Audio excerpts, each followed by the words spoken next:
நான் தஞ்சாவூர் சாதாரண கிராமத்துலேருந்து சென்னைக்கு வந்தேன். சென்னையை பார்க்கும்போது ரொம்பவே பிரமிப்பாக இருந்தது. அதை விட பிரமிப்பு நான் பார்த்த மனிதர்கள் தான். அப்படிப்பட்ட ஒரு கதை தான் உங்ககிட்ட சொல்ல வந்திருக்கேன்.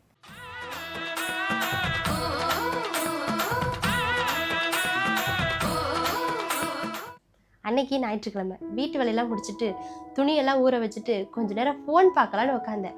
அப்போ ஒரு கால். வேற யாரு? என் அக்கா தான்.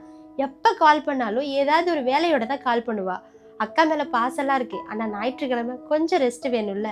நான் கால் எடுக்காதனால தொடர்ந்து அடிச்சுட்டே இருக்கா. சரி இவ விட மாட்டான்னு சொல்லிட்டு நானே எடுத்துட்டேன். உடனே பாரிஸில் ஆர்டர் பண்ண துணியெல்லாம் ரெடியாக இருக்கு, நீ போய் வாங்கிட்டு கோயம்பேடு பஸ்ஸில் கொடுத்துடுன்னு சொன்னா.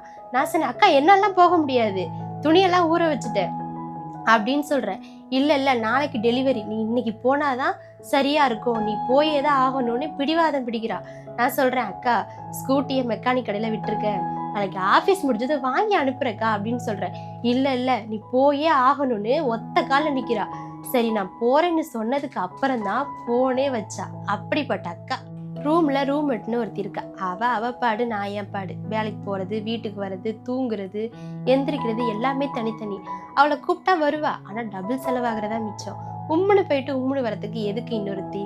நம்மளே தனியாக போயிடலான்னு நானே கிளம்பிட்டேன். பஸ் ஸ்டாண்டில் போய் நிற்கிறேன். 12 மணி, ஞாயிற்றுக்கிழமைங்கிறதுனால பஸ்ஸே வரல. கிட்டத்தட்ட 20 நிமிஷத்துக்கு மேலே நான் தனியாக நிற்கிறேன். அப்போதான் ஒரு பொண்ணு வந்துச்சு. அந்த பொண்ணை பார்த்தா புதுசாக ஊர்லேருந்து வர மாதிரி பயந்த முகம். அந்த பொண்ணை பார்க்கும்போது 2 வருஷத்துக்கு முன்னாடி என்னை பார்த்த ஞாபகம். யார்கிட்ட போய் பேசுறது, என்ன கேட்குறேங்கிறத அந்த தயக்கம். ஆனால் 2 வருஷத்துக்கு அப்புறம் ரொம்பவே மாறிட்டேன். தனியாக பஸ்ஸில் போகிறது, சென்னை முழுக்க சுற்றுறது எல்லாமே இப்போ எனக்கு அத்துப்படி ஆயிடுச்சு. முதல்ல ஒரு ஆஃபீஸில் மேக்கப் அசிஸ்டண்ட்டாக வேலை பார்த்தேன். அதனால மயிலாப்பூர், பாரிஸ், வடபழனின்னு அடிக்கடி அலைஞ்சிட்டே இருப்பேன். அப்படி தான் சென்னை நல்லா பழகிடுச்சு. அதுக்கப்புறம் இஎம்ஐ போட்டு ஒரு ஸ்கூட்டி வாங்கினேன். அந்த கடனை இப்போ தான் முடித்தேன். இருக்கிற நேரத்தில் டெலிவரியும் பண்ணுவேன், எக்ஸ்ட்ரா காசு கிடைக்கும்ல.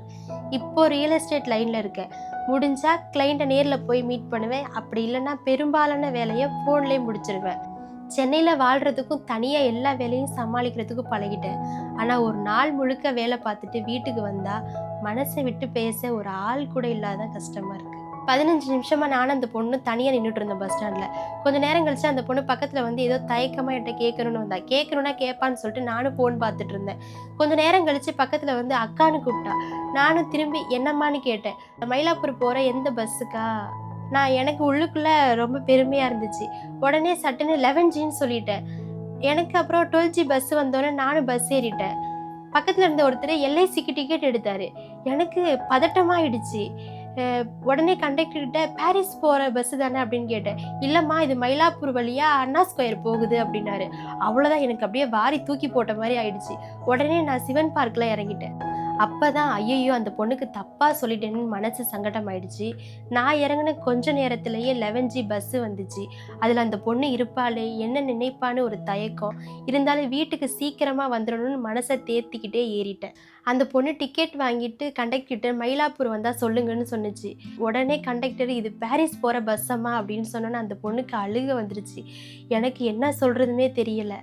அடுத்த ஸ்டாப் காமராஜர் சாலையில் அந்த பொண்ணு இறங்கும்போது என்னை ஒரு மாதிரி முறைச்சி பார்த்துட்டே இறங்குனுச்சு. எனக்கு ரொம்பவே சங்கடமாயிடுச்சு. ஏன் இப்படி யோசிக்காமல் ஓவர் கான்ஃபிடென்ட்டில் சொல்லிட்டேன்னு என்னை நானே திட்டிக்கிட்டேன்.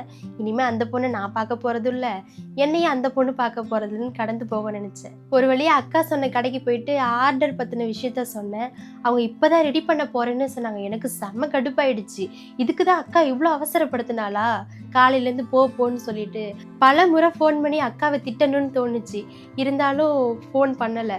அங்கே வேலை பார்க்குற பொண்ணுங்களை பார்க்கும்போது எனக்கு அந்த பஸ் ஸ்டாண்டில் பார்த்த அந்த பொண்ணு முகம்தான் ஞாபகத்துக்கே அடிக்கடி வந்துட்டே இருந்துச்சு.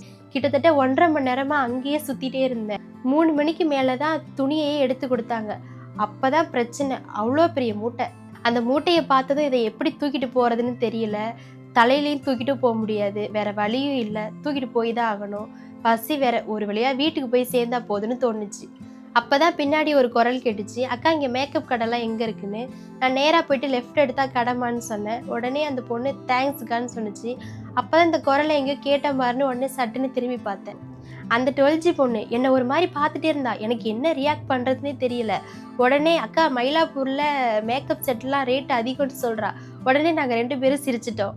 அப்புறம் என்ன, நானும் அந்த பொண்ணு ஒன்றாவே போயிட்டு மேக்கப் செட்டெல்லாம் வாங்கிட்டு என்னோட பையையும் நானும் அந்த பொண்ணு ஒன்றாவே தூக்கிட்டு பஸ்ஸில் வந்தோம். உங்களுக்கு ஒன்று தெரியுமா, என் கவலை சந்தோஷம் எல்லாத்தையும் மனசை விட்டு பேசுகிற அளவுக்கு நெருக்கமாயிட்டா.